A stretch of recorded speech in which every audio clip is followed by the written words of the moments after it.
Saya dia harus belajar di sini mengampu mata pelajaran pendidikan Pancasila. Ya mohon cerita ya, langsung saja untuk pertanyaannya. Yang pertama, apa saja tugas yang harus diselesaikan oleh guru di sekolah? Ya, oleh guru di sekolah tentu saja tugas utama mengajar ya. Dan mengajar itu kan banyak, dari mulai persiapan, kemudian perencanaan, pengaturan materi, dan juga ada tugas-tugas tambahan yang lain ya, misalkan piket atau mungkin jadi wakasem, ketua alem dan seterusnya. Saya kalau saya sendiri kebetulan mengajar dan jadi wali kelas. Saja Pak, bagaimana sih tanggapan Bapak sebagai guru tentang beban tugas yang harus diselesaikan?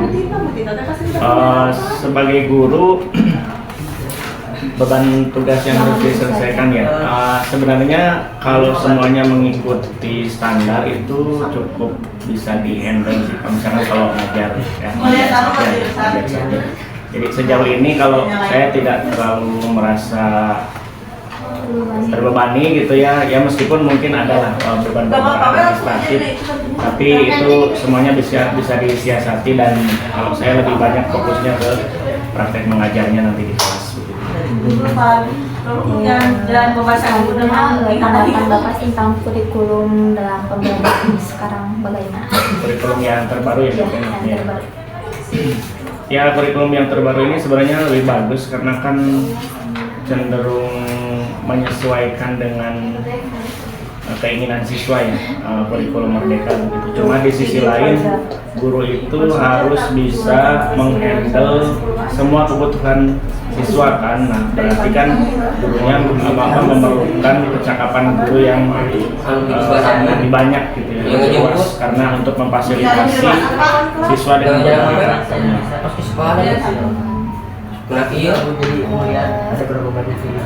Pak, tanggapan Bapak tentang kesejahteraan di sekolah itu bagaimana? Untuk kesejahteraan sebenarnya kalau bilang cukup ya cukup gitu ya, tapi kalau misalkan kita bandingkan dengan beban secara moral yang guru ini harus bisa menghandle siswa dengan berbagai permasalahannya, bisa dikatakan kurang sebenarnya. Apalagi kalau misalkan dibandingkan dengan bagaimana pengkajian guru di luar negeri gitu. Atau mungkin di konteks kita juga mungkin ada beberapa guru yang masih honorer atau yang beban kerjanya sama besarnya tetapi mendapatkan gaji dari guru di kelas ini sama ada guys Pak, tantangan apa saja yang Bapak sering alami dalam mengajar? Ya, tantangannya sebenarnya lebih ke ingin memastikan setiap siswa itu bisa menangkap apa yang kita ajarkan gitu ya. Dengan berbagai karakter siswa kan ada, kita harus bisa menyesuaikan dengan semuanya itu dengan siswa juga yang juga banyak dengan berbagai karakternya, yang kita harus pandai mengelola materi, mengelola metode dan pembelajarannya agar bisa diserap oleh semua siswa. Bukan 2025 itu bukan biasanya Bapak selalu mempersiapkan apa gitu sebelum mengajar. Sebelum mengajar ya ada beberapa yang biasanya saya persiapkan. Tentu saja ada modul ajarnya ya, atau RPP kalau zaman dulu, kemudian perangkat ajarnya, apa saja media yang akan digunakan, kemudian persiapan materi juga tentu saja juga harus lebih banyak membaca juga kan sebelum disampaikan kepada siswa. Sama ada sifat tantangan kan sekarang belum merdeka. Ada apa tantangan yang dihadapi dalam menerapkan kurikulum itu? Yaitu sebenarnya karena kurikulum merdeka ini menghendaki kemerdekaan siswa dalam mengajar, jadi ini guru ini harus pandai untuk melihat bagaimana perbedaan cara siswa menangkap pelajaran tersebut. Itu mungkin tantangannya karena kan siswa ini banyak ya, kemudian guru kan harus bisa mengelompok-kelompokkan nih kira-kira untuk siswa ini seperti apa, untuk siswa seperti ini dengan karakteristiknya seperti apa, agar dengan karakter yang berbeda tersebut itu kita tetap bisa menyampaikan materi secara maksimal.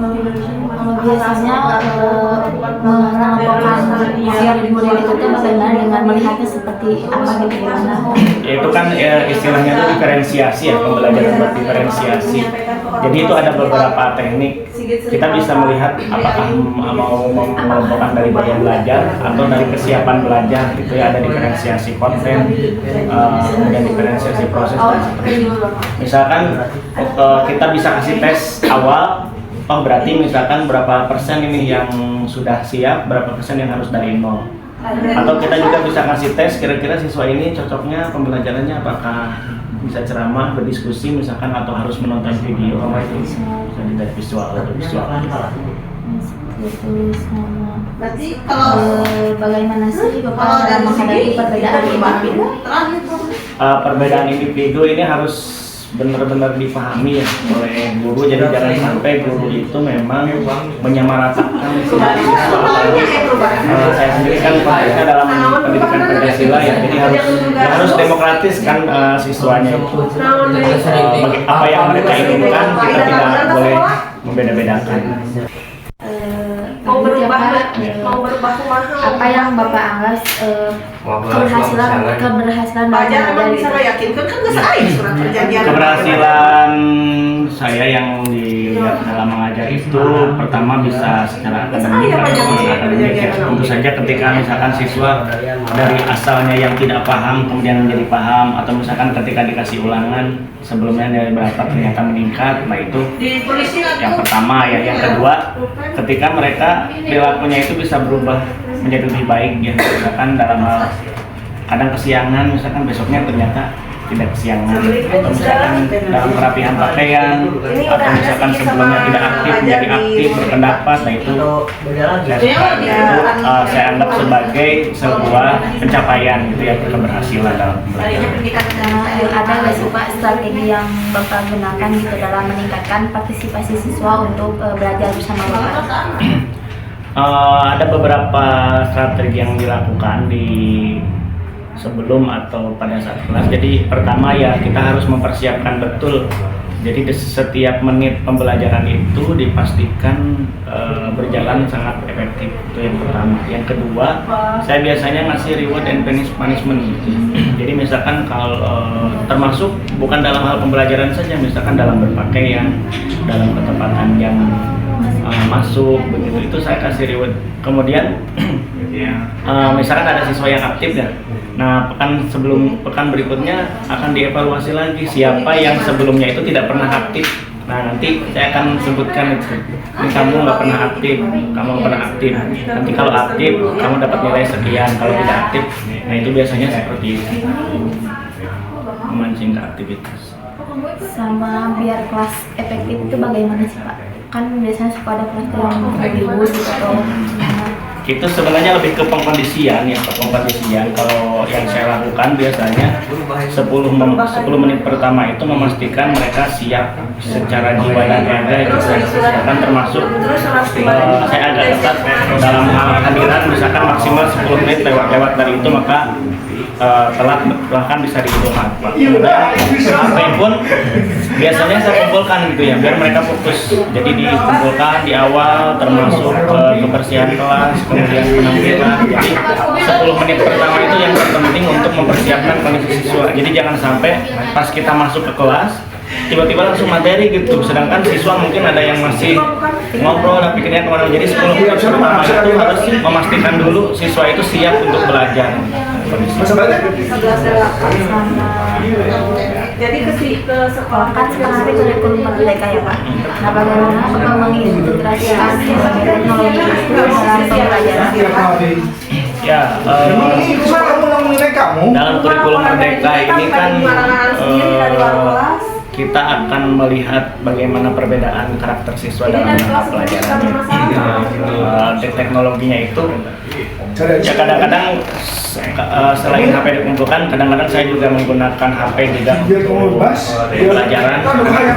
Ada sebagian siswa yang misalkan malas nyatet, tapi kalau di HP dia bersemangat. Kadang-kadang menampilkan dari PowerPoint, video, atau misalkan menampilkan dari proyektor, tapi tetap interaktif dengan siswanya seperti itu.